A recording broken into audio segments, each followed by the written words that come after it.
Bonsoir à tous et bienvenue. Comme annoncé, le quota accordé aux femmes dans le tout nouveau gouvernement de transition a du mal à passer à la gorge de la couche féminine en Guinée.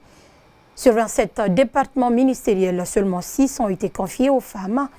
Une infériorité numérique qualifiée de mépris par beaucoup de femmes leaders qui demandent d'ailleurs au président de la transition et à son premier ministre de remanier cette équipe gouvernementale afin de respecter l'engagement pris lors de la célébration du 8 mars à Kindia. Mohamed Lamine Kaba. Contrairement au gouvernement dissous, dans lequel 7 femmes occupaient des postes ministériels, tel n'est pas le cas avec la nouvelle équipe gouvernementale du Premier ministre Amadou Ouriba. Elles ne sont que 6 parmi 29 personnes. Pourtant, le nouveau PM lui-même avait dit dans son discours le 8 mars à Kindia que son gouvernement sera composé au moins de 30% des femmes. Pour Aïssata Kamara, vice-coordinatrice de la MAOG et membre de la convergence des acteurs sociopolitiques, les autorités devraient respecter leurs paroles. Nous, les femmes de la Guinée, nous sommes dessus.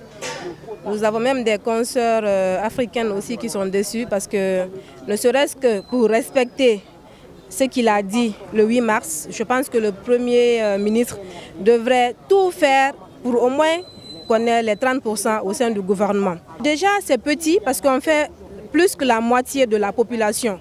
Et il y a beaucoup de femmes instruites aujourd'hui, il y a beaucoup de femmes compétentes. Donc, je me demande le pourquoi il n'a pas eu à respecter les 30% qu'il a eu à dire.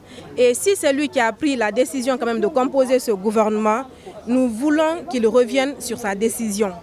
Même indignation chez Aïssatou Bobo Bari, la coordinatrice nationale de l'élite féminine en politique et membre de la convergence des acteurs sociopolitiques, demande au président de la transition de prendre l'exemple au père de l'indépendance guinéenne, Feu Ahmed Sékou Touré.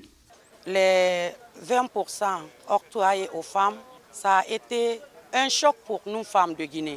Alors, qu'est-ce que nous demandons au président de la République, parce que c'est lui le décideur, il est le père de la nation. À un moment donné, il va falloir qu'il accepte de faire confiance aux femmes. Il y a eu des femmes ici illettrées qui ont servi la Guinée. Le président Feu Ahmed Sékou Touré a fait confiance à Mbalia Kamara, à Hadjam Mafori Bangoura, à Jean-Martin Sissé, qui ont posé des actes en Guinée ici.